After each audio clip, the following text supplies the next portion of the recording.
Welcome to the ThePewterCast. I am Brent Allen, your host, and with me, as always, is Ren Dax, my co-host. Ren, how you doing today, buddy? Never better. Things are happening. Things are moving. Yeah, for us recording this right now, we're about, what is this, Ren? About 8 hours or so, give or take, into free agency. Which puts us right about midnight on Wednesday night, going into Thursday morning. So Ren, like I said, we got to spend some time with Gene from the Buc What Ya Heard podcast. Yeah, we just had a great talk with Gene, and it's up on his YouTube channel, Buc What Ya Heard. But if you want to download it and listen to it in the car, or listen to it at work, or listen to it with headphones, doing things around the house, this is another avenue you can get to it. So I guess without further ado, with a little bit of further ado, if you guys do want to check out Gene and what he's doing with Buc What Ya Heard, you can do that. It's a YouTube. It's not just a regular podcast. It's more of a YouTube video podcast. So you guys go to youtube.com/Buc What Ya Heard, and you can check out his entire backlog. Gene's been doing this for quite a while. It turns out. So if you're not familiar with it, if you're not familiar with the show, it's really a good show. Always respect the content. His co-host, Michael Pless, who didn't happen to be there tonight, who's from over at realbuckstalk.com, which, Ren, you have a history with over there. So great guys over there. Yeah, great guys. And they just do some incredible work, especially a lot of film work during the season and the other things that they do throughout the offseason. So you guys make sure you go check out Gene and Michael, subscribe to their channel, hit like and subscribe so you can know what's going on. But for this particular interview, since Ren, you and I got to be a part of it, we'll play it here. So if you want to do the honors. Without further ado, here is Gene, Brent, and Ren.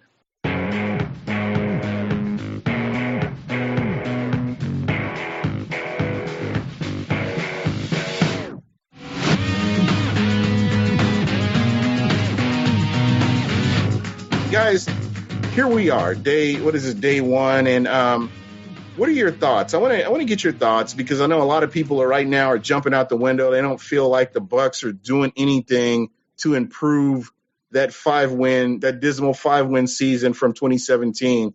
So, Ren, I'm going to start with you, and I just want to get your thoughts on where the Bucs are right now. The Bucs are good. As fans, we get sort of married to these names we hear early on about who we need as a team. But as the tampering period started, the official tampering period started Monday, we started to see the players that we thought would possibly have a chance to land in our team go to other teams. But the contracts that these guys got were outrageous. I mean, I know McKinnon was linked to the Bucs, and everyone sort of thought that was their A1 free agency pick to help out the running game, but there was no way I would have paid him what he got paid. There's this sort of false narrative about how much money we have left over. Signing these three guys today, which I'm sure we'll get into in a little bit, it knocks our salary cap down to about $30 million this year. Now, I'm going to double check this number real quick, and the Bucs are going to spend about $8.6 million for the draft for their rookies. So now you're looking around 22, a little less than 22, and the word is on the hill. That's one Buc place to me, that the Bucs are looking to extend Quan and Alley and possibly Donovan. Mm-hmm. Well, $22 million. What do you think they're going to get? Like, they're only going to get if they get 10 each, that leaves $2 million. Right. That's all that's left. So even though the cap is very healthy for the Bucs as far as dead money and bad contracts, I think Jason Light's being very wise in picking the people that he has so far.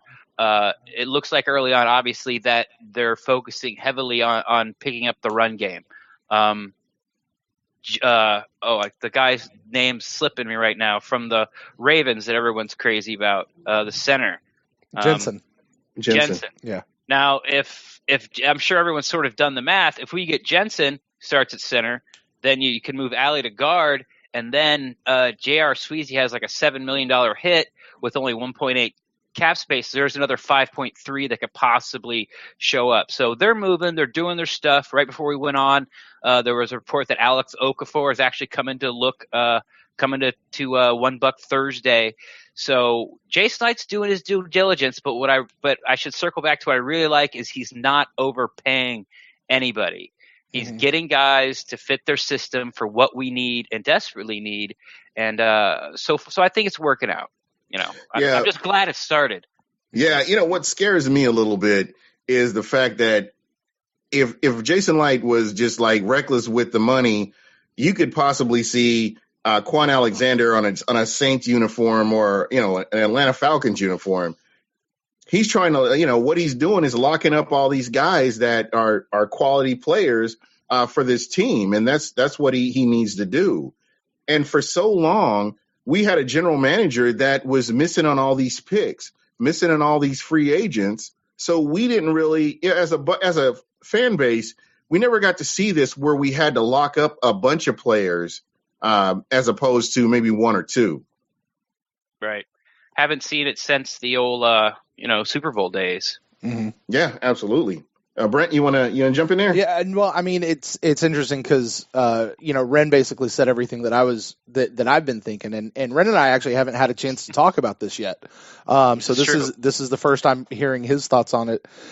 This is gold because I got this before your show started, right? I mean, and I mean, Gene, you and I were talking a little bit before the show, and that's exactly what we were talking about. Of if you take what they're going to earmark for our own guys, and then take out what they've already paid out already, there's really not a lot of money left. There's maybe enough money for one big signing, not two. So, the two big names out there right now obviously are Jensen and then Matthew. How do you say his name? Tyrann Mathieu. Matthew, yeah, is those two guys. And I just don't think we're going to be able to get both. It's going to be one or the other. Unless Jason pulls some magic out there, and he might, and he's got a way to do it. Him and Mike Greenberg, pretty good team. I see in the chat room somebody's hollering at EJ Gaines, and I know EJ, he's been connected to the Bucs pretty heavily as well. So, a lot of people are screaming and pointing fingers at Jason for not doing anything. I think he is doing something, and it's I get the frustration, I really do, but.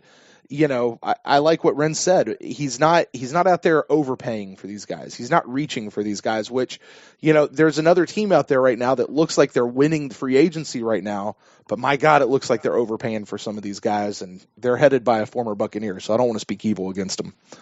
Yeah, and think about this. I mean, as far as the long game goes, some of these teams may be in salary cap hell by the time everything is all said and done with. So, just staying the course and getting some of these players signed. I know a lot of people aren't going to like hearing this, but I guess I can't be mad at the fan base because the Buccaneers underachieved last year. As a team, yep. From top to bottom, coaches to ball boys, whatever, they underachieved. They didn't do anything that they were projected to do with the level of talent that they had, and I can't be mad at fans for being skeptical. Well, why is he making this move? Why isn't he getting this guy?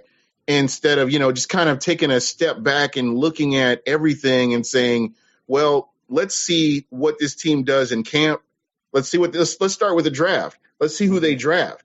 Let's see how that all shakes out. There may be an undrafted free agent that can come in and steal a position. We don't know what's going to happen from this point all the way to September 9th, first game of the season. So again, there's a lot of time in this offseason for different things to happen. Yeah, and the thing too, and as far as it goes with all these free agent guys, last year I dare say we all drank the Kool-Aid. With the free agents, with the drafts, with the guys that came on through camp. And I'll just dare say we all drink that Kool-Aid. I might be a little gun shy now with all of this, and kind of the stance I'm taking on this is I'm just going to wait and see. I'm going to wait and see what happens in the season. We're going to have to get to week 6 or 7 before we really know. I mean, so we got Beau Allen now. Great. Cool. We got this guy, Unrein. Yeah, that guy. Mitch Unrein. Sure. Okay, fine. The kicker, Catanzaro. Great. You know what? I'm going to know if we got a good kicker or not?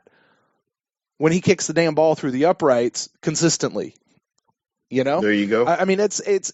I'm not going to sit here and say, oh, well, this guy all of a sudden automatically means we're good, or this guy's trash and isn't really a good signing at all. I'm just going to reserve judgment on that, because we could wind up with another Swaggy Baker on our hands, or let's hope maybe we got a new Cam Braid or Adam Humphries, just in that it's an unknown talent that all of a sudden we pulled out of somewhere. So I'm in a waiting mode with as far as judging how the free agency is going. Me and you are on the same page. That's kind of where I'm at. Basically, all this stuff is on paper. Mm-hmm. And when you look at the Browns, you look at what the Browns have done. That's a team that when you look at them on paper, you got Tyrod Taylor, Carlos Hyde, Duke Johnson, Josh Gordon, Jarvis Landry, Corey Coleman, and David Njoku. Mm-hmm. Okay. It looks good on paper, but until the season starts, and you know how tough the season can be, anything can happen. Mm-hmm. You still have to go out and play those games. That's a good example of, what I mean when I say that, it's on paper. Because when you looked at the Tampa Bay Buccaneers last year with the addition of Swaggy Baker, with the addition of Deshaun Jackson, with the addition of TJ Ward, mm-hmm. I mean, just in the way everything was going, not to mention having the show, the HBO show on Hard Knocks. Yeah, Hard Knocks was here. It was just crazy. And when you go to the camp and you saw the hype and all this other stuff, I mean, yeah, you couldn't help but get caught up in all that. But at the end of the day, it was just on paper. And when they got out and started playing these games, when the rubber hit the road, a different story. So all I'm saying is, for me, from my aspect, I'm just going to sit back and see what happens, because, I'm expecting big things. I've seen all the doom and gloom scenarios, and I'm just like, you know what? What about the Bucs? Why can't the Bucs turn this around? I mean, when you look at that team top to bottom, the majority of that team is the same team that had the winning season in 2016. Am I right or wrong on that? Yeah, you're right. With some additions that we thought were really going to help. Yeah, absolutely. And a good draft. Yeah, and again, players that I didn't see coming, like Beckwith, Evans. I didn't expect these guys to be contributors for this team on defense. I didn't see it. I didn't see that coming. So there's a lot of different things that you just kind of have to wait and see what happens. And like you said, my goal is week 6. That's where I'm at. That's when I'll know, okay, they had a successful offseason if they're able to get this team and they're winning games. And here we are, week 6, and we're in a good place. I mean, then okay, we had a good offseason. Yeah, that's sort of what I feel I've been preaching on Twitter. I've gotten a lot of DMs of people asking me, what do you think about this and what do you think about that? And, but I've also gotten a lot of DMs on Twitter about like, hey, like Buc fans are crazy right now. And, and I just sort of reply like, well, that's the gig right now. Yeah. Like this is the story, what you're going to have to do. You have 2 choices. You can either join in with them, fight against them. So I guess it's more than 2. What I've been doing, I've been trying to be tongue in cheek and be levity, or stay off Twitter. Cause that is what's going to happen. I mean, we remember like even before Monday, before that, when Peters got traded, Jason Light, what is he doing? He needs to be fired. Then Quinn got traded. What is he doing? He needs to be fired. Then, Bennett got traded. What is Jason Light doing? He needs to be fired. And, and these people are really angry. So, but it's passion. I like it. I love it. This is a fan base that, this is us. This is our Buc family. But going back to Brent said and sort of capping off which you talked about as well, I think the more experienced Buc fan, I will say, and it's not a knock against, your Buc fandom, is taking this wait and see mode, like seeing how these guys pan out, seeing how they fit in. But I think we should talk about how we think they are going to fit in, and give some measurables to people. And you know, I mean, that's what this show's for. Everyone's, you know, in the chat room, because we want to talk free agents, who we got, what do you think, and who's still out there that we're going to go get.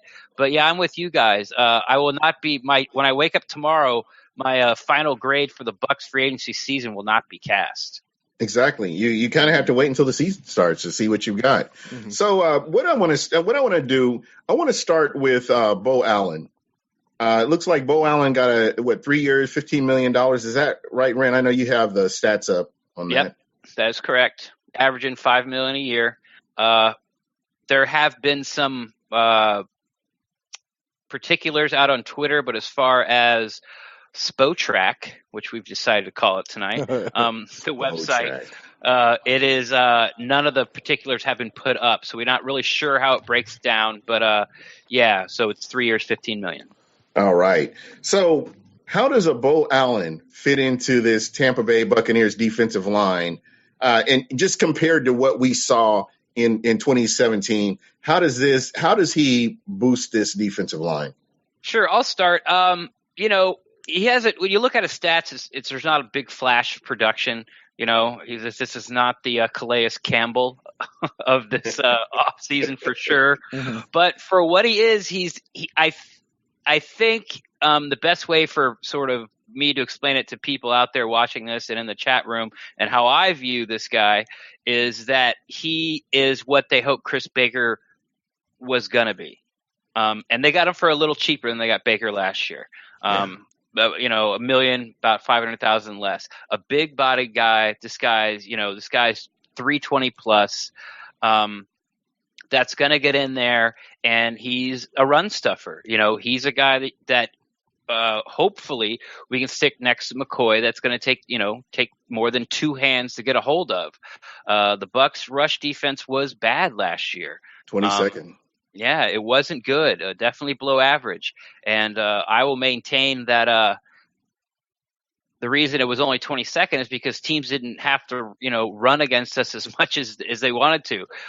If we had a better pass defense that could shut down the run, I think shut down the pass, I think teams would have run more, and that would have dropped even further. But when you're having success throwing and running the ball with the league, the way the rules are set up, you know, teams tend to throw a little more. But, you know, he gets to the quarterback. I think he gets gift sacks. You know, he's had like 2 in his whole career. So I think those are more of like where the quarterback runs up and just sort of falls into his lap. Doesn't get a lot of tackles. You know, sort of averages to Gerald McCoy. When you look at Gerald McCoy's tackle stats at the end of the year, you're like, really? He only had 38 tackles? That's not a lot. But for a defensive tackle, that's sort of in the ballpark. He's that type of guy that's going to eat some hands and get some things free, but mostly he's going to be the anchor, and backs are going to have to run around him because he's not moving. And that's what we didn't have. That's what the Bucs did not have last year. I mean, there were running backs that didn't get 100 yards, but they were getting yards in chunks. And I mean, when you run the ball up the middle and you get a 30-yard gain, 20-yard gain, that's like a pass, basically. Mm-hmm. That's like passing the ball, but you're running the ball. And that was embarrassing. I mean, you look at Adrian Peterson, who is to me, in my opinion, he's a third string running back. That's what he was in New Orleans. He's the only reason he wasn't in Arizona is because everybody else was hurt. But this guy ends up with rushing for like 134 yards on the Bucs. That's the kind of things that we saw last year, and I think that fans kind of missed that. The run, the offensive, the teams, these opposing offenses were killing us with the run, just killing the Bucs with the run. And they didn't, and like you said, they didn't have to run the ball anymore. It had gotten to a point where they didn't need to do it. So the thing is, you know, you're trying to fix, you know, little portions of this. And I've been preaching this, you know, since the beginning of the offseason. The Bucs have just not paid attention to the defensive line. This goes all the way back to 2003. All the way from 2003 to the present. They have not correctly addressed the defensive line. They've gotten players in. They've thrown some free agents at the defensive line. They've whiffed on more draft picks than, I mean, when you consider defensive end, defensive tackle, along the defensive line, the Bucs have only had 18 draft picks going all the way back to 2003. Okay. And we are not even talking about all the free agents that they whiffed on. There's a reason that this defensive line is in the state that it's in, is because the Bucs haven't taken care of that. Now, what you've seen is the Tampa Bay Buccaneers taking care of the offense, your quarterback, your tight ends, some players on the offensive line, and the wide receiver core that they have. I would, as it starts to evolve, I'm going to tell you that's going to be a dangerous core once, everything gets kind of settled in my opinion. And again, they haven't addressed the defensive side of the ball, which they really need to be doing right now. And as you said, and as we've been saying, all I can do is wait and see what happens towards week 6 to see if what they've done throughout the season, from free agency to the draft to undrafted free agents to camp to preseason, all the way to the regular season. Let's see what happens before we pass judgment. Because you know what? We don't know. This team is fluid. As Michael Pless likes to say, the roster is fluid. We don't know what that roster is going to look like until day one. And even then, it may change. Right. Well, that's why at the end of camp, at the PewterCast anyway, we don't call it the final 53. It's the initial 53. It's the first one. It's not the final one by any stretch of the imagination. But it's interesting because I'm sitting over here thinking, because I didn't know where we placed in terms of the league as far as the run stop last year in defense. I didn't know that it was all the way down at 22. In fact, I was kind of sitting here going, man, I thought I remember thinking that we were okay at stopping the run last year. It was the pass rush. The pass rush is so trash. But I guess when your pass rush is at 31st in the league or whatever it is, 22nd looks pretty damn good. But 22nd is still trash. Okay? So, it makes sense. The thing that gets me about this Beau Allen thing is people are giving Light and company a hard time about signing him because, he only got 2.5 sacks. And this Unright guy, too. We're not bringing him in as a pass. Like, he's not coming in as a pass guy. He's coming in for those run things, right? So it would make sense. It seems like he's going to fit in. Let's just make sure that we fit him in the right spot. Let's not judge him by something he's not coming in to do. And Ren, we talked about it on our show quite a bit with Swaggy Baker. They didn't use him on passing situations. They tried using him in runs. That's part of why he didn't get so many sacks last year. Now there's other reasons why he's not here, and I'm fine with. But we've got a guy that, let's just say it right now, this guy's not going to be a sack guy. So don't hold up his sack number at the end of the year and try to judge if whether or not Beau Allen was a good signing. Okay. Yeah, there you go. Again, that could be what you need. You need players that are consistent. The one thing that I noticed, and I don't know about you guys, the one thing that I noticed about the Bucs this year was they weren't aggressive on the line. They just, I don't know if they weren't aggressive. I saw a lot of times that they were ending up on their asses, where offensive linemen were just handling these guys, and there was no penetration. And again, that goes back to depth. That goes back to addressing the defensive line. It just hasn't been done. What it looks like to me, and maybe you guys can correct me on this, it looks like Dirk Cutter expected Jacquez Smith and Noah Spence to be his edge rushers. And he expected those guys to last all the way through the season. And early on, you saw this was going to be a long season because both of those guys were gone. And that's something that we talked about on our show quite a bit, was the idea of not depending on guys who are just coming off of an injury 100% for a position. And that's, I think, let's chalk that up to lesson learned. I don't want to bring in a guy who we're worrying about, are they coming off of an injury? Like bringing in Spence, right? So he's a guy who's coming back off of injury. Great. Whoever the other person is, let's make sure that they were healthy last year. That's, Absolutely. A lot of pieces that we haven't talked about. Stevie T, we don't know how Stevie T, if he's going to fit in or where he's going to fit in. Yeah. Noah Spence is a guy. I mean, we're seeing the videos of him working out. We don't know how he's going to fit in all this. And again, we haven't even gotten through free agency to get to the draft to figure out, what other parts of this team are going to be addressed. So there is just a long way to go. And, that's going to be the theme of the podcast is we've got a long way to go before we get there. And, I feel bad that people are upset, but they, again, everybody has every right to be pissed off at this team for the 5-win season. I get that. And that's why you won't hear me say anything negative towards anybody who feels like this team isn't going to do anything. I get it because, that totally this team underachieved.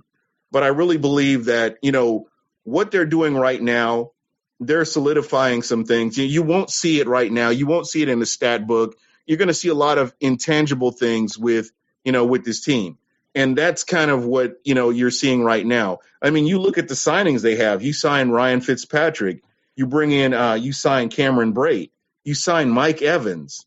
These are huge. Brent Grimes. You bring Brent Grimes back.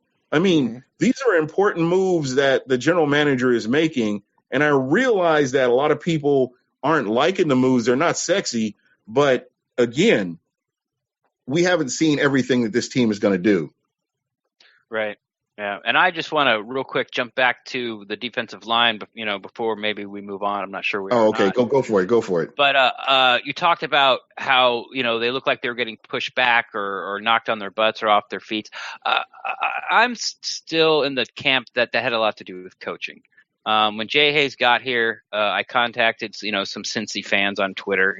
Very reliable source. But they weren't sad to see him go after 11 years there. They didn't feel like he developed their younger players. They had some studs there like Geno Atkins and others. But the guys that, sort of the Will Golstons or the Chris Bakers or the Noah Spence, these are guys that the Cincinnati fans felt like he didn't groom and make any better. I think it's another big reason why Buckner's here is because he does do that, has proven to do that with the Cardinals. I think the beginning of the year, the Bucs line was a mess. Jay Hayes, it has been confirmed that Jay Hayes, Mike Smith would call the defense, but Jay Hayes would call the defensive line calls. Lots of stunts early, lots of, Texas and twists and things. And the back half wasn't good enough to hold their receiver for the guys to get to the ball. So I have to ask about this. Is this something normal to see a defensive coordinator pass off those responsibilities? That's major. I mean, that's the engine that makes the car run right there is the defensive line. And is it something that's normal to see a defensive coordinator pass on those responsibilities like that? You know what? I don't know. I haven't sort of been this deep into Buccaneer football to be able to remember if Monty did it or, if Schiano let his defensive line guy do it. And we can go down the line. But I also think that they weren't on the same page. And I feel that from some of the comments you heard during the season, even from Gerald McCoy, comments like, "Hey, I'm just a good soldier. I'm doing what he's told. I'm doing what I told." Where I feel like these players felt like they weren't being put in the best position to win each play. And at the end of the day, I just don't think they like the way we're being coached by Jay Hayes, and that's why he's gone, and that's why Buckner's here. So I think that's also almost if I'm Jason Light and I'm thinking – like Buckner might be a free agent. Remember last year we're like, Mike Smith, the best free agent we picked up that's not a free agent because we all thought he was going to go somewhere and we all wanted him back. This Buckner hire might be sort of a kickstart to this defensive line, and that's why they're not going out and grabbing, I know there's no Calais Campbell, but there is a DD from Dallas with a second-round tenure on him. Like, you go grab him. I believe it's Lawrence. They're not going to these huge splash guys because – they think they're close. They like their talent on the defensive line. They just think that a change can be made, and it has been made. And I look for a different attitude, sort of rolling back to what you said, Gene. I really think there's going to be a different attitude along that Bucs defensive line, the defense as a whole. I think there's going to be a lot more dog and accountability, hopefully, this year with the Bucs defense. Yeah, and bouncing off that, I think you're going to see a particular reemergence this year from Robert Ayers because we've got him back for another year. I think this is the last year of his contract. And I think Will Golston's going to have a bounce back year as well. They often talk about, when somebody gets paid, that next year tends to be a down year. Will Golston signed his contract last offseason, and certainly he had a down year this past year. I'm with you, Ren. I think that Buckner he's going to go in there and he's going to bring whatever dog is in Robert Ayers. He always talked about how he just was constantly pissed off.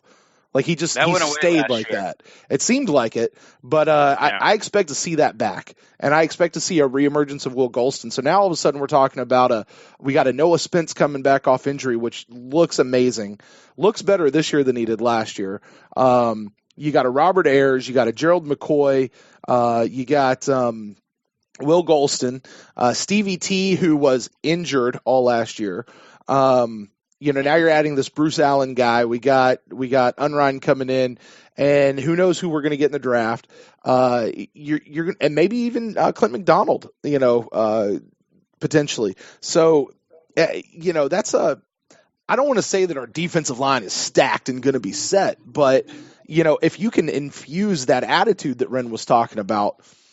Think about this, guys. Potential. And think about this, guys. There were a bunch of times that if the defense had just gotten that stop, just gotten them off the field. Oh, they couldn't get off third down to save their life. Exactly. Could not do it. Mm-hmm. And that's those are little things like that. If you can change that, you can get them off the field, get Jameis Winston and that offense on the field. That is the Buccaneers' strength. It feels so weird for me to say that the strength of the Tampa Bay Buccaneers is on offense.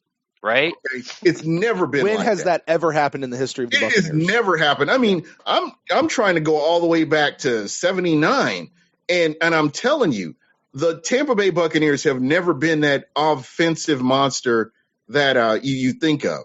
But just that is where the strength is. And if the Bucs can get a running back, a legit running back, or they can get some semblance of a running game and get over 800 yards for the season, you're looking at a different team. The complexion of the offense is going to be totally different. I've thrown this hook out a couple times to some guests, we had on our show. I did it I know I did it to Mark Cook,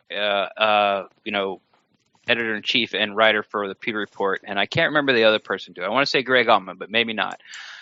What I said was, is Peyton Barber's running style good enough to make this Buccaneers offense hum? I know we're getting a little bit off track, but it sort of falls into the theory, which is like, get me 3 yards, don't lose me 2. Mm-hmm. And that's what Peyton Barber does. He gets you the yards that are there, and then he falls forward. I mean, when you can equate it to when Jameis came back, or you could equate it to Peyton Barber being in the backfield. But when those two got together, the offense looked a lot better, and it seemed to mesh a little more. It seemed to be a little more potent. I know it didn't equate to wins, a lot of them, but I feel that that you don't really need in this offense. You don't need that Barkley. It'd be nice, you don't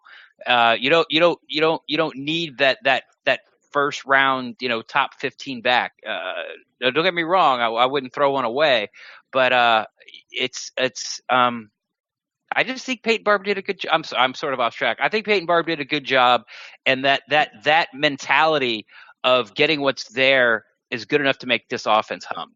Yeah, and just looking at what the New Orleans Saints did with their two-headed monster at running back, that I would take half of that. I mean, just somebody. I would love if I could have a Christmas present right now, it'd be 1,000-yard rusher this season coming up. That would be the perfect Christmas present for me, is the Bucs producing a 1,000-yard rusher. I would love that. And again, somebody had mentioned, I think Amazement 717 had mentioned the play action.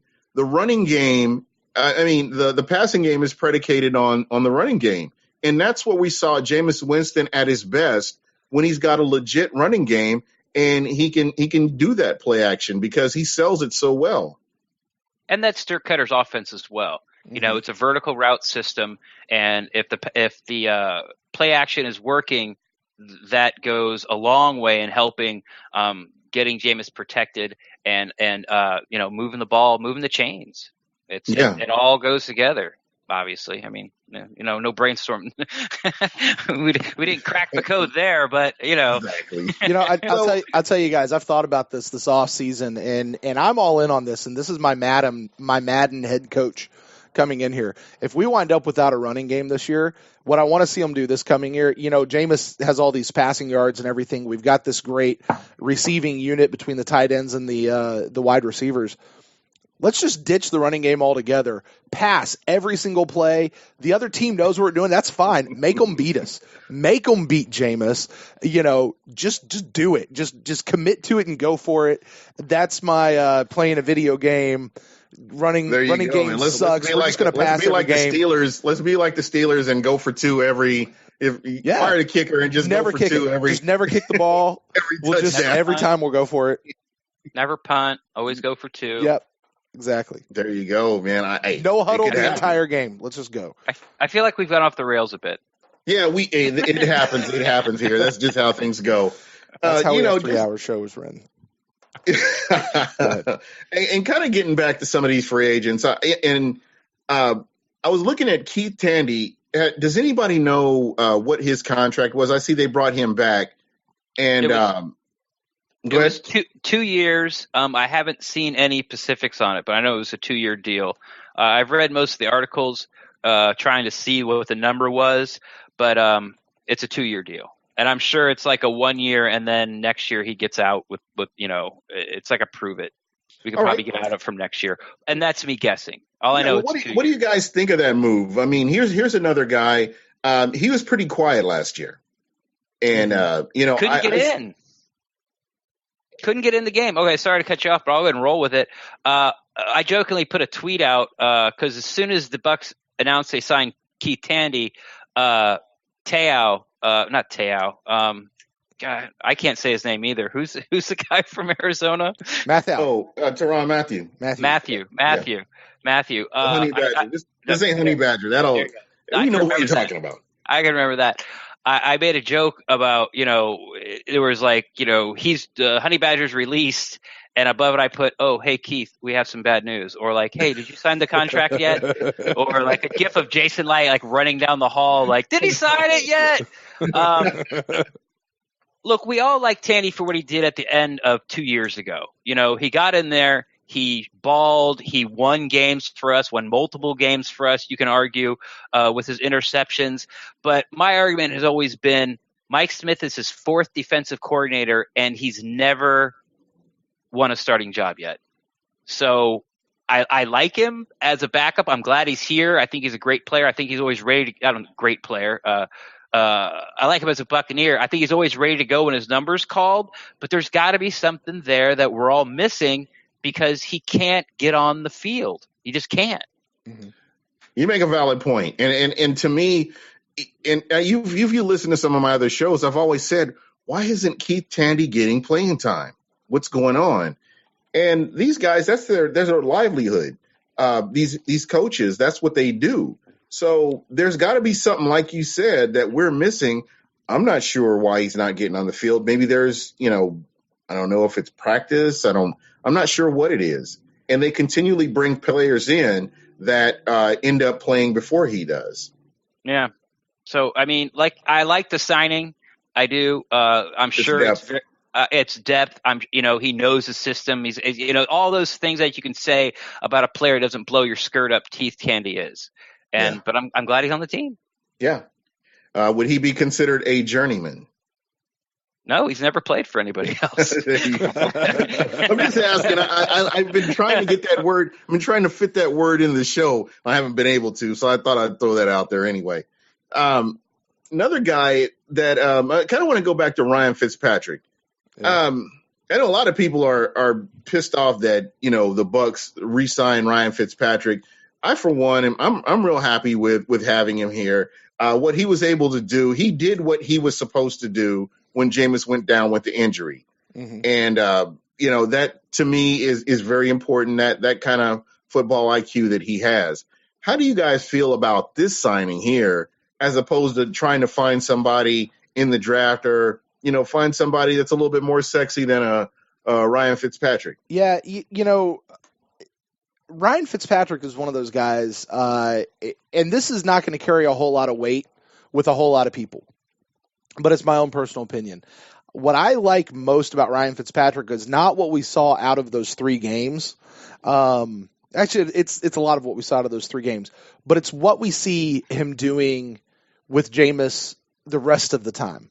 It's what he's able to come in and bring Jameis. And, Jameis is he's definitely not a rookie anymore. Jameis has some experience under his belt, which is good.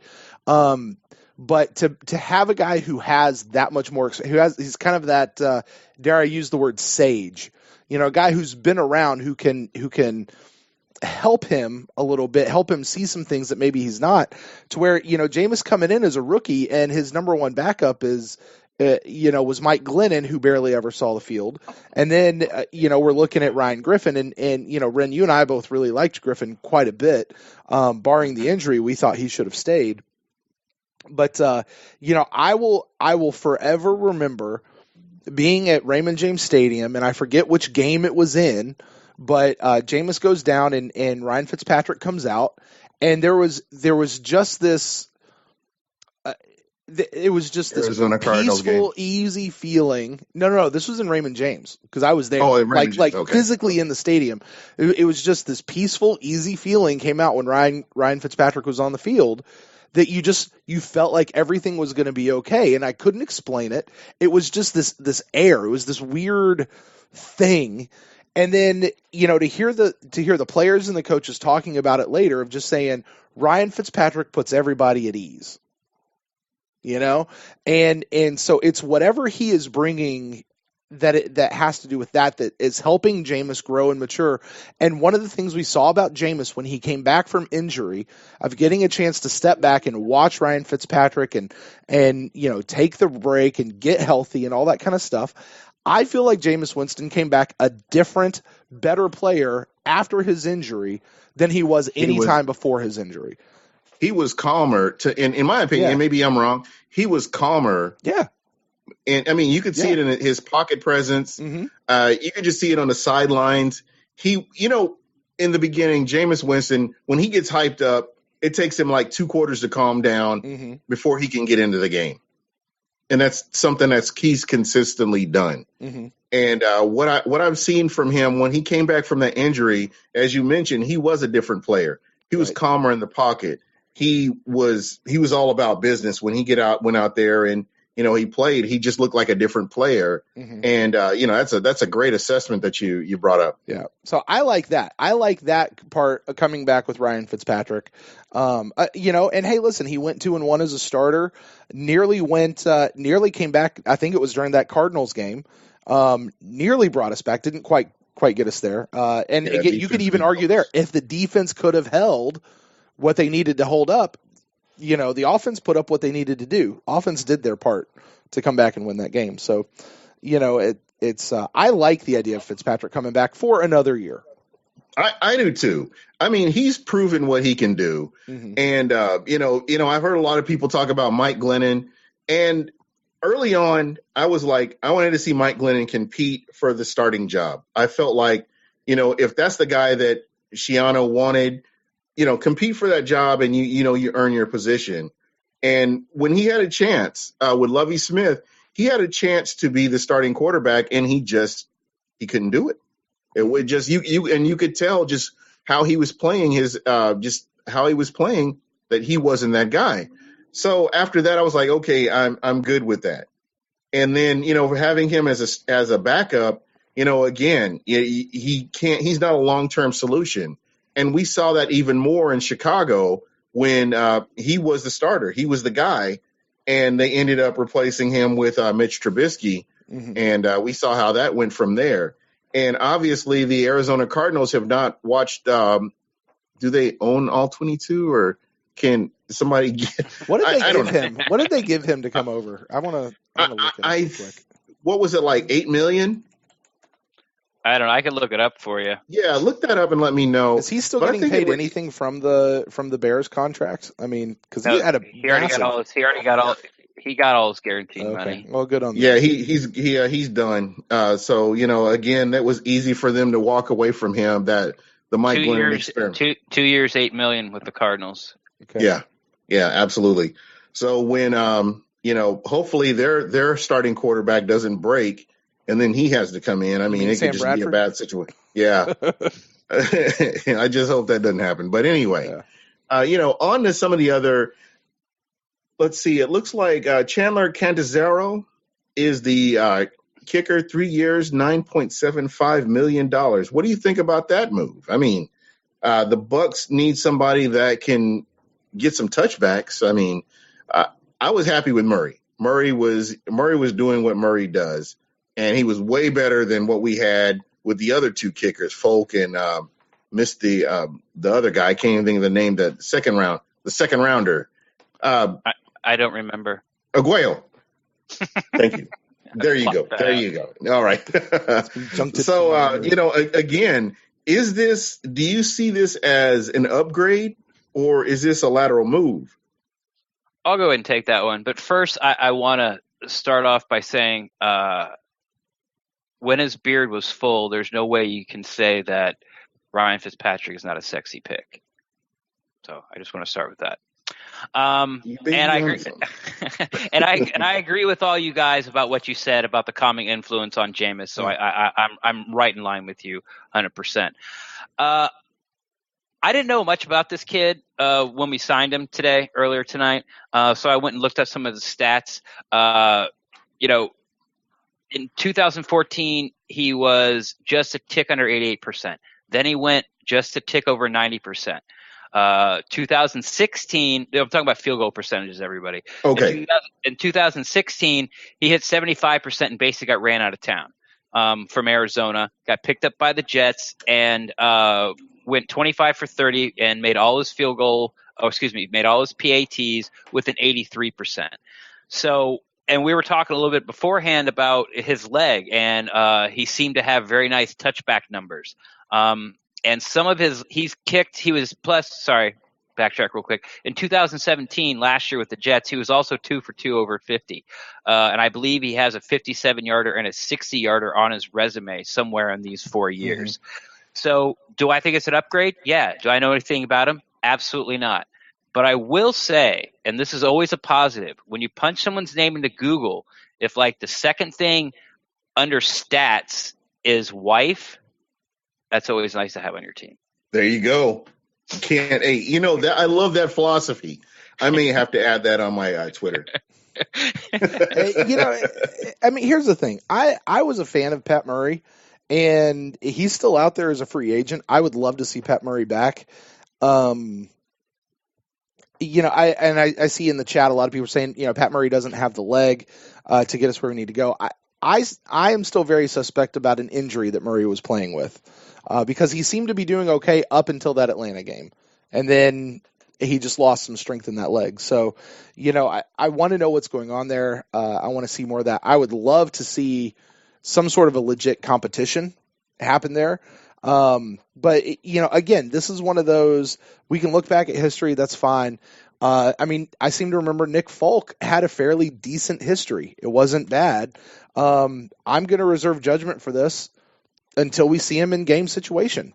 If we're losing games because we can't hit a damn field goal, then I'm going to have a problem with this pick, with this signing. If New England Patriot. Yeah. If we're trotting him out on the field and it's fairly consistent and, I'm going to be good. I'm going to be fine. So I got to wait till the season before I really judge this one. Yeah, again, I think that was the big knock on him, and I think that's why they didn't bring him back. I would love to see competition. I think that's what's most important to me. We saw that with Brian Anger, where he had competition, and he won out that competition, and he's maintained that job since then. I think there's just a lot of players. There's a lot of positions on this team where there needs to be competition. And to me, the kicker is one of those positions. I mean, the more pressure you have, the better kicker you have, So you can't go wrong when you have things like that going on. At the very least, I would like to see,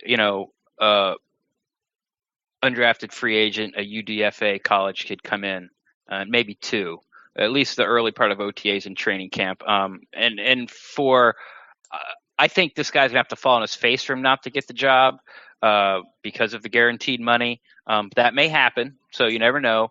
But at the very least, I would like to see another leg or two in camp, just sort of take the wear and tear off the guy.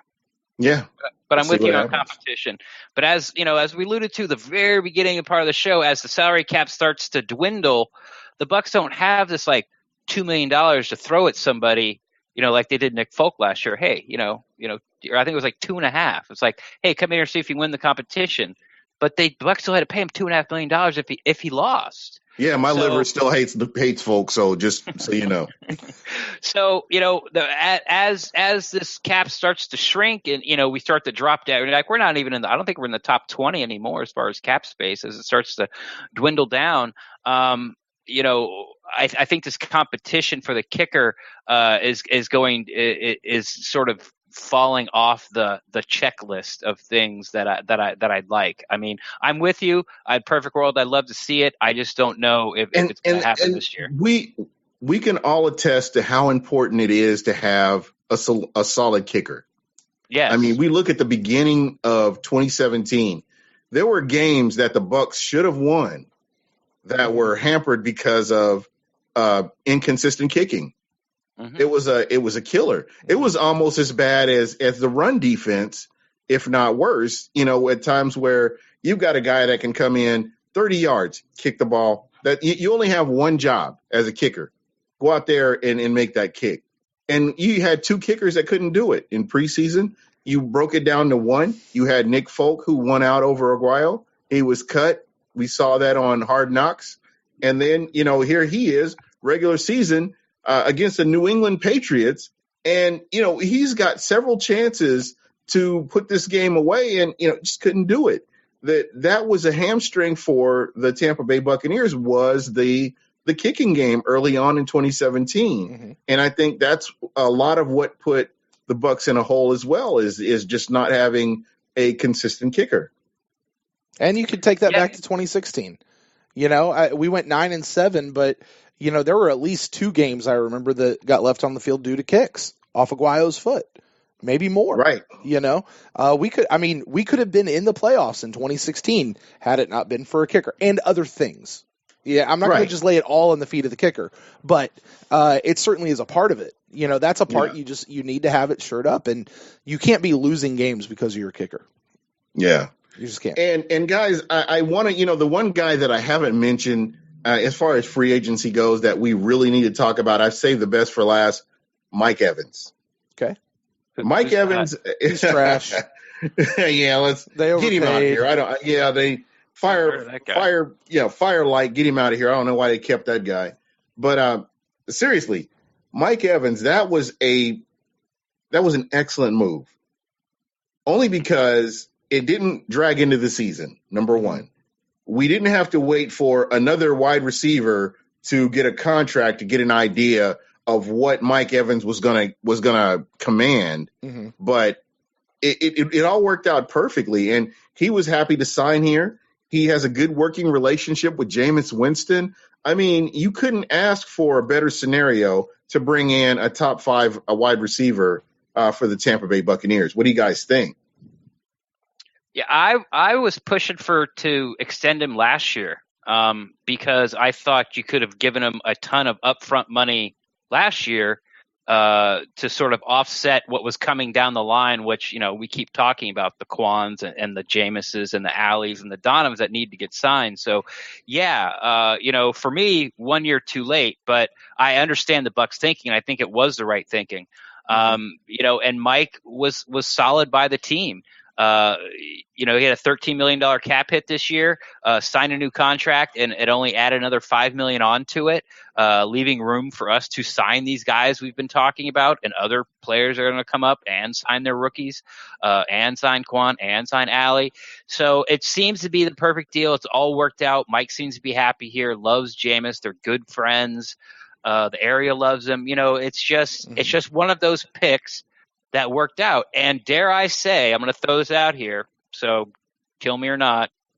If Mike Evans plays out this contract, 2024, obviously he's going to hold all the records. He has a chance of holding all the receiving records at the end of this year. Most of them at the end of this year he will have.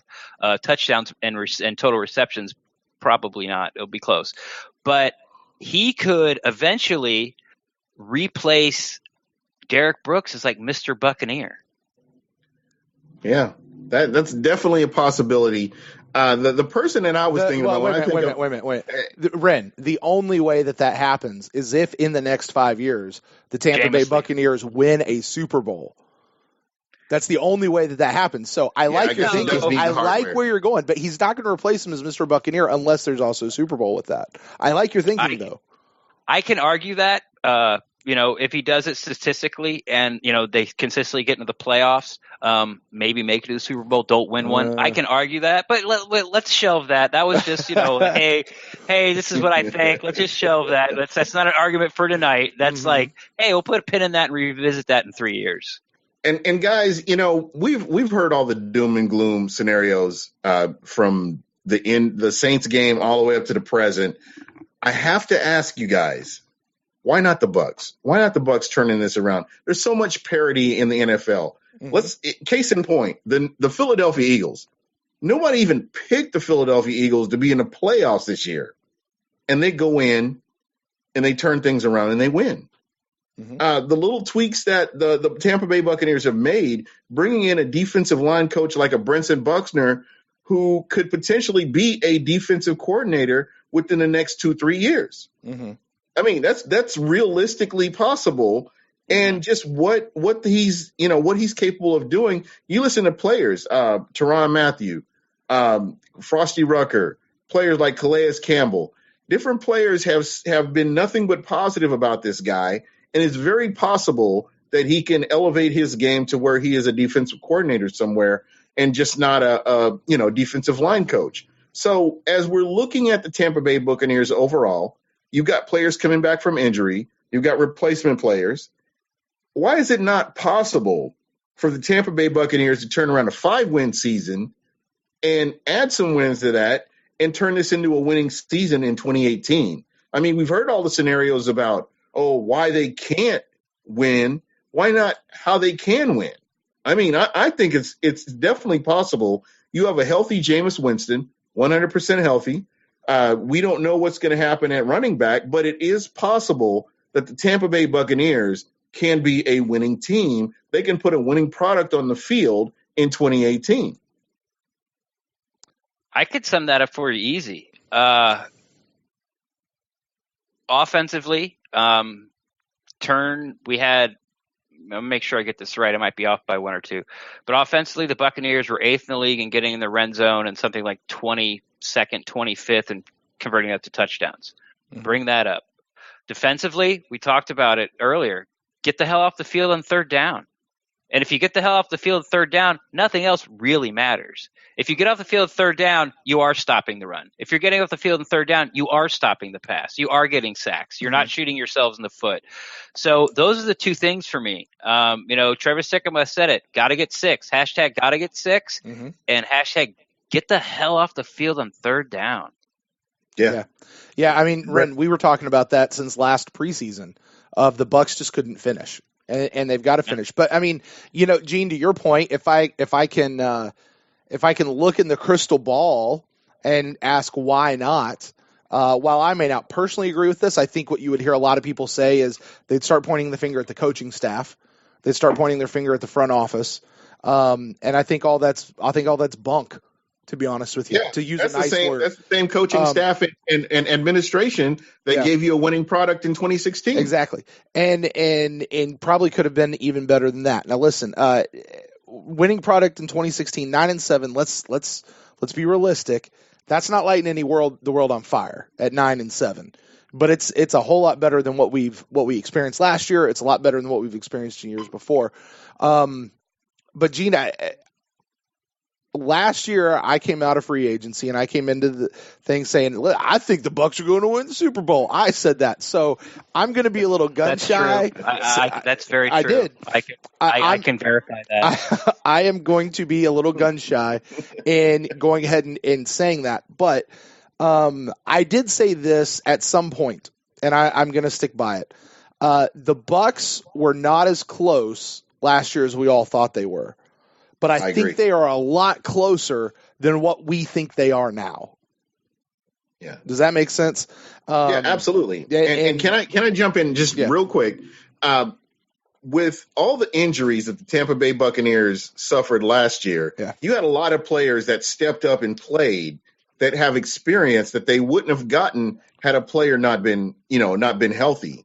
So I think it worked out to give players a little bit more experience. I think that it just helps the whole roster this year. And you're right. That just kind of adds to what I'm talking about. And I'll let you go ahead and finish your point. Yeah, no, I mean, that was really it. I think that, I think the Bucs are closer. They're probably closer than what even us, those, you and me and Ren and the guys who really follow this team, we talk about it and we go through the process of doing podcasts and stuff about it. They're probably closer than what we even realize. I'll tell you the thing though, as we I know we're bumping up against your time here, Gene, but when we look at free agency, we talk a lot about who we're bringing in. One thing that I'm fairly interested in right now are the free agents that the Buccaneers had who we have not re-signed yet. And specifically, I'm talking about Kevin Pamphile and Evan Smith. Those two guys popped to the top of my brain, and it's not so much Evan Smith. I thought he'd be gone. I really kind of thought we'd be re-signing Kevin Pamphile and bringing him back. But I don't know. And he's a really interesting story too. Late round pick. It is. And he's a guy who the last bunch of years we've loved his flexibility and how he's been able to move, and he got himself into a starting gig, and we're all still scratching our heads over what the hell happened last year at that spot. But Evan Smith is gone. That's fine. I thought Kevin played fairly well towards the end when he was actually able just to stay in. If they don't get Jensen, and what are we going to do with Sweezy? Are we going to I personally, if it's me, I think I'd almost rather have Sweezy or Pamphile over Sweezy. If it's I would me, too. I mean, better the devil you know than the devil you don't. Yeah, and better we have in Pamphile. Yeah, so Sweezy. I mean, I know we still have him under contract, but Ren, you floated the idea earlier of letting him go and adding another $5 million to cap space. Let's give Pamphile $5 million and let Sweezy go. Yeah, he's a lot younger. Yeah, and he can still bend. He still has the flexibility. Yeah. It's like we sort of talked about. Like it's still ever evolving. It's fun to talk about. It's great to talk about. I just want to sort of bounce off something Gene said earlier about those guys that got experience last year that because due to injury. I think some of them I like a lot, and some of them I don't want back, to be honest. And that's because I need for improvement along that defensive line. And nothing against them personally, but like the Ryan Russells and the Will Clarks, I don't want them making the 53-man roster. Those are, but the guys you were talking about, such as like the Ryan Smiths, the Kendall Beckwith, the Caleb Benenox, those guys, Leonard Westers, those guys that got real valuable playing time is going to help down the road. Godwin. Chris Godwin. I mean, I think, everyone. Make it? Yeah, you think he's going to make the? I mean, everyone has that. Everyone has that guy slotted in opposite Mike Evans a year from today. Yeah, I could potentially see that. I mean, just the way he's played, the way he came into the league as a rookie, playing with such preparedness. I mean, it's just amazing, and it was poetic to me to see him get that walk-off touchdown.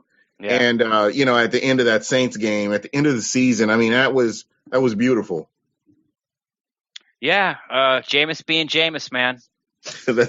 Exactly. And to anybody that tells me the Bucs are not gonna win or they're gonna have a losing season, I always look at Jameis Winston. I don't care what game it is, as long as Jameis Winston's on the field, there's a chance to win. I mean, that guy is gonna play until the last whistle. Yeah. And with that, I mean, you look at that. That's Jameis Winston, right? And along with that, there's going to come a couple of interceptions here and there. And we saw his interception number come down last year. You got to take the good with the bad. I want a quarterback who's going to take some risks. I want a quarterback who's going to get out there and maybe do something that the coach didn't necessarily dial up because he saw it when he was out there. And sometimes it's going to work, sometimes it's not, and I'm okay with that. Let's let Jameis be Jameis. Yeah, there you go. You can't go wrong.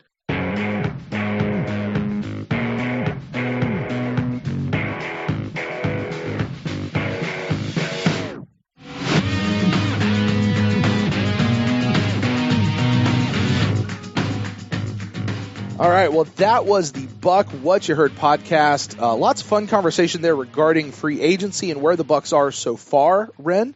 Potentially maybe a little bit more about where we're going. I thought you had a particularly great point that a lot of fans, a lot of people, me included, it's hard to wrap my brain around how the Bucs can have $72 million in cap space, and it's kind of already spent. Yeah, it's lots of it. I think Gene used the word bookmarked or dog-eared. We're down to somewhere in the low 30s right now with the signing of Evans and Brate and Fitzpatrick and Tandy and the three new guys we talked about with Gene that we brought in. And then, it's $8.6 million roughly around there for what the rookies are going to be slotted into. So you're knocking it down to 22. And, the rumor is that they're going to try to sign, like Quan or Ali or Donovan. Thank you. I almost called him Devontae Donovan Smith. 1, 2, 3, but he only got $22 million to work with. I mean, these guys are going to probably get close to 10 a year, if not over, each individually. So you look at it like that, like there's no money. It's spent.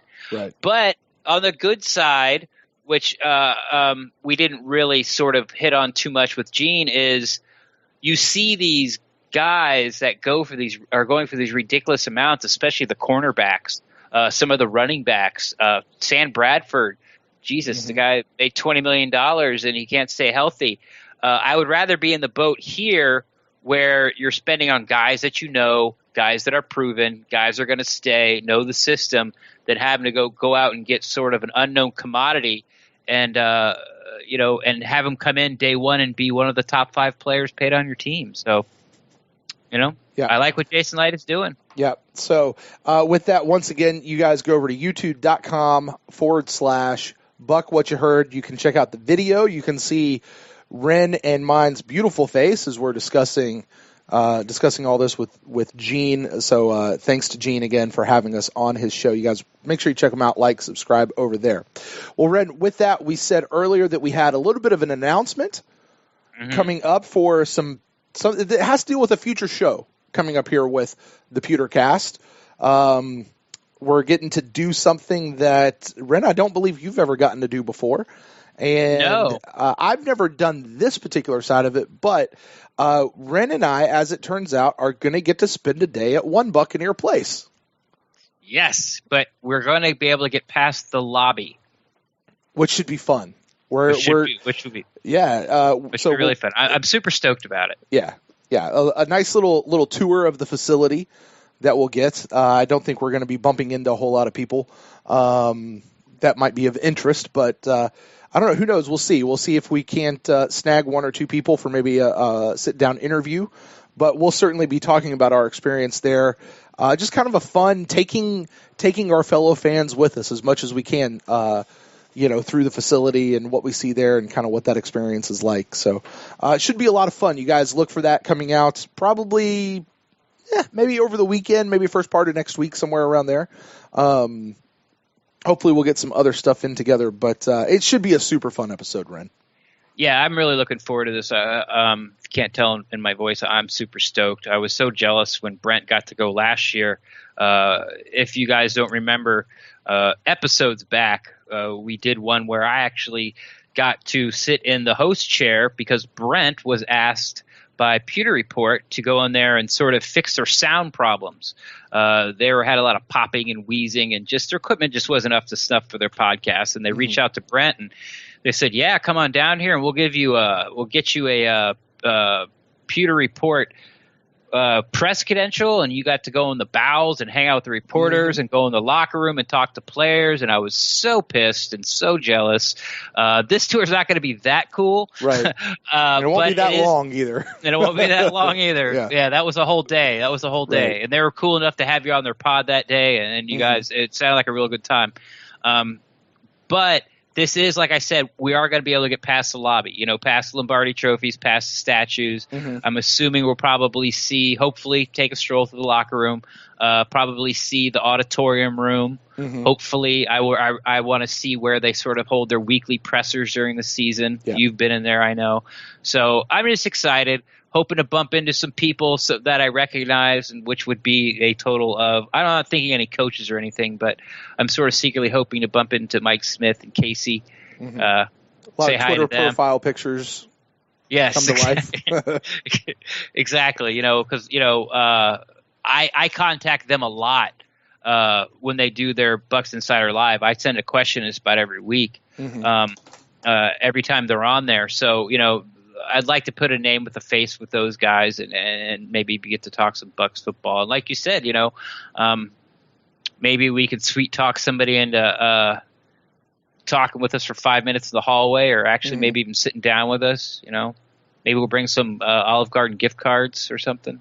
It could be fun. We just might have to schmooze the PR guys to give their permission to let that happen. So, but anyway, listen, you guys, thank you so much for tuning in. I know this show has already gone a little bit long, so you guys be on the lookout for that. It's a fun show coming up. I can't wait to just kind of get to hang out with Ren, but to get to do it at $1 should be super fun. And we will be delivering some little PewterCast award trophies. Which will be a lot of fun. So we'll get to drop those off as well while we're there. So the Pewties will be in the building. Yes, the mini Lombardis will be in the building. Brent does not like the term Pewties. I feel like I'm losing this battle. You've gotten Derek to jump on the bandwagon and Chris and everybody, so I'm losing. I like this battle. It. But anyway, hey man, Blake Pinnacle. Pinnacle. There you go. It was his idea. Well, guys, if you want to get in touch with the show about anything that we talked about with Gene, free agencies, how do you feel like the free agency, first day is going? How do you feel like free agency is happening? You can let us know. Shoot us an email to ThePewterCast@gmail.com. Find us on Twitter, Facebook, @ThePewterCast. Ren, I know you said it on that show. We'll probably have cut it out. Why don't you tell the fine folks out there where they can get in touch with you so we can wrap up this show? Best way to find me is on Twitter, as always, or Twitter. Twitter. It sounds like a new dating app. Check it out. Twinsonly.com. It's I'm a man, but still a child emotionally. Tweener. Find me on Twitter @Rendaxt, REN_DAXT. As always, I'm always down to talk Buccaneers football. I won't do that again. I don't like that. As always. I'm always, I don't like that. You say as always live. Anyway, I am Brent Allen live on Facebook and Instagram and Twitter and all the various social medias out there. You can get in touch with me personally there. Or like we said, at the show, @ThePewterCast. We would love to hear from you. Well, Ren, I guess with that, as always, we will wrap up the show by saying what we always say at this time. Go Bucs.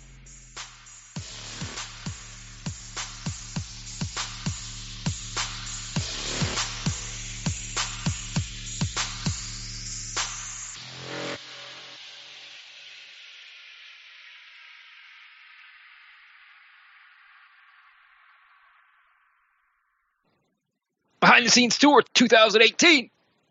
Boom.